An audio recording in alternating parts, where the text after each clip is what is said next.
Some people give Cliffhanger for the SNES a lot of shit, but that game doesn't have anything even half as stupid as this one level in Cliffhanger for the Super Nintendo.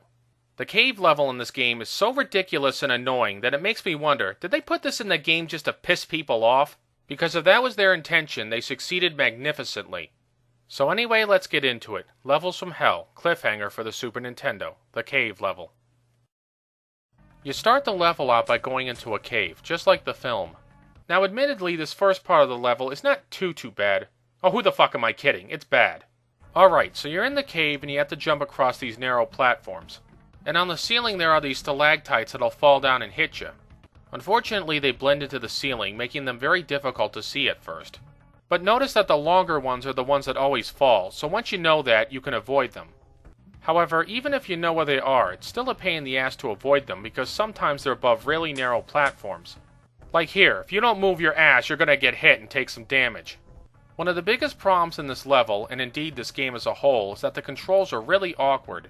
For example, in most games when you want to run, you just double tap in the direction that you want to go. And when you want to stop, you press in the opposite direction. But in this fucking game, if you want to run, you have to press and hold in the direction that you're going. And if you fail to do this, Gabe will shudder to a stop. Now in flat land this isn't so bad, but near edges it's deadly. If you shudder to a stop after running, hell, for that matter, if you just walk near an edge, Gabe will enter a balancing animation. And if you don't pull out of this right away, Gabe will fall off the ledge and die. Which means that if you don't time your jumps just right, Gabe will enter this animation over and over again and you'll have to constantly pull out of it. I can't tell you how many times this screwed me up, and it's so fucking annoying. Frankly, I'd rather have him fall off the fucking ledge. At least that way I wouldn't have to endure any more of his balancing animations. Another problem with the jumping is that you can't turn back while you're in midair. So if you make a mistake, you can't compensate for it. Great control there, guys. Real intuitive. And then there are the bats. These groups of bats will occasionally fly past, and you have to avoid them or else you'll take damage. The problem here is that sometimes it's hard to tell exactly where the bats are because of the way the level's designed. Since the level is somewhat three-dimensional, sometimes it'll look like the bats will be hitting you when they're not. What you have to do is look at the shadows on the ground. They'll tell you where the bats are. Worse yet, if you're jumping over a pit and a bat column hits you, you'll fall straight down. Yeah, because in real life people always fall straight down and never move side to side. Another annoying thing occasionally occurs when you respawn after dying. Sometimes you'll come back and a bat column will immediately come right at you, giving you less than a second to get out of the way. Once you finally manage to get out of the cave and reach daylight, you think, okay, that was pretty terrible, but it's over now, right? Oh no, the fun has just started. Guess what the level throws at you next? Bats, folks. A wall of killer bats. Are they fucking kidding me? When I first saw this, I thought it was a fucking joke. I'm like, okay, of bats. Alright, yeah, sure, whatever. Where's the real threat? But nope, this is the real threat. Did the game designers have even the first fucking clue of how stupid this is? So a couple of bats attack him, then fine, he gets bit and needs a rabies shot. But not in this game's fucked up universe.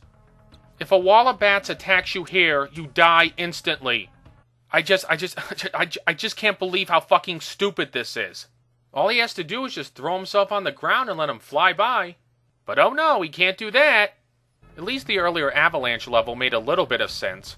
Alright, admittedly you can't outrun an avalanche, but it was more of a credible threat than a wall of bats that fly in perfect formation. Why not have something else chase him, like wolves, or a mountain lion, or a fucking bear? At least I could buy that. But no, we're gonna have a wall of bats chase you, so fine, whatever, game. And this part of the level is so goddamn fucking annoying! It's bad enough that the game requires precision jumping out of you in the cave part where there's no threat of something chasing you. But now you gotta do it with Count Dracula after your ass.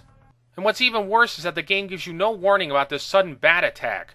You're just walking along, dum-de-dum-de-dum, and the next thing you know, bam, a fucking group of bats kills you. So you gotta move it.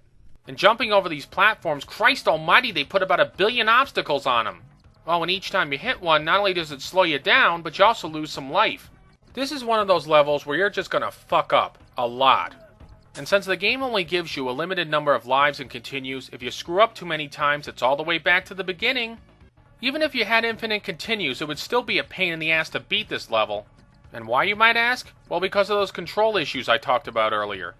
Trying to get used to running up and down quickly is very difficult because of the stiff controls. Plus, again, if you get too close to the edge of a cliff, Gabe enters his teetering animation, And if Gabe enters that, well, forget it, you're fucking done. You know something? I'd rather just have a level where the fucking ground falls out from under you. That I could stand, but this is just pure fucking torture. If by some miracle you manage to get used to the controls, you can still fuck up by miscalculating jumps. Like here, I'm almost at the end and I miscalculate one jump and I fall into the pit and die. For a game called Cliffhanger, he sure can't hang on to shit. When you finally reach the end, there's no sense of joy, you just feel exhausted and angry. It's like, why did I waste my time playing this fucking level when I could have been doing something more productive, like putting lit cigarettes out of my nutsack? Although the rest of the game is no picnic, this level really soured me on it. So in conclusion, I have to hand it to the game designers. I've seen some stupid shit in video games, but A Wall of Bats has gotta be up there. I mean, it's like, what's next? Are they gonna have an Eskimo on a dog sled chasing after me, or Frosty the Snowman trying to ram his carrot nose up my ass? This is Filmin' Stuff signing off. Thanks for watching.